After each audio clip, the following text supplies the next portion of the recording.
At 7 o'clock, we got our first of 3 7 o'clock games. We have UTSA, who's 1-1, trailing to number 2 Texas, who's 2-0. Texas favored by 35.5 points on ESPN. Owen McCown's gone 38-61, thrown for 445 yards, 3 touchdowns, 0 interceptions. Robert Henry has had 15 carries for 56 yards. Willie McCoy's had 7 catches for 118 yards and a touchdown. Quinn Ewers has gone 44-63, thrown for 506 yards, 6 touchdowns, 1 interception. Jarrett Gibson had 20 carries for 103 yards and 2 touchdowns, and Gunnar Helms had 9 catches for 140 yards and a touchdown. Texas is 1-0 against UTSA all time. They won in 2022, 41-20 at Texas. I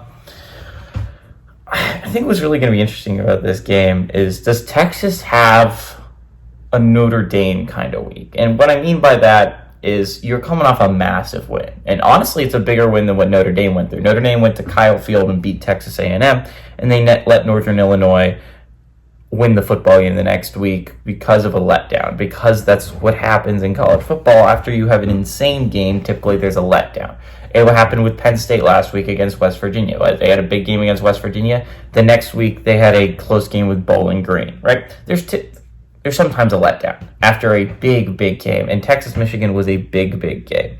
And Steve Sarkisian was warning about, it's coming off a big game. Again, you kind of get tripped up because you're thinking about how great you are, how great you could possibly be, how you could be teams and competing for a national championship.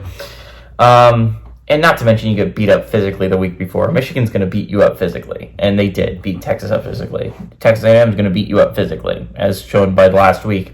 West Virginia is going to beat you up physically, and shown by last week. The thing is, I don't think UTSA is as good as the teams I just mentioned. I don't think UTSA is bad by any stretch, don't get me wrong. But I think Texas is a really good football team this year. I think there's a Longhorn teams that can absolutely compete for a national champion. Maybe they're the best team in the entire country. I know the Texas-Georgia game is going to be really exciting because those are arguably the 2 best teams in the nation. You can throw Ohio State up there.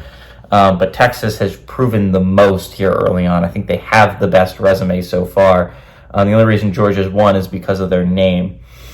Texas by far has the best resume of any 2-0 football team, having gone on the road and beaten Michigan. Maybe Northern Illinois has a little bit better resume going to South Bend and beating Notre Dame, but it's a toss-up. Texas has arguably the best resume right now, and I think it shows here. I like Texas to win at home, and by a lot. I mean, UTSA struggled last week against Texas State, and while normally after a bad week you have a better one, playing Texas I don't think is going to help things. I think it's only going to exacerbate the issues that UTSA has, and they do have some issues. I mean, Frank Harris was a phenomenal quarterback, and it's just like you weren't going to replace Frank Harris right away. I'm sorry, you just weren't.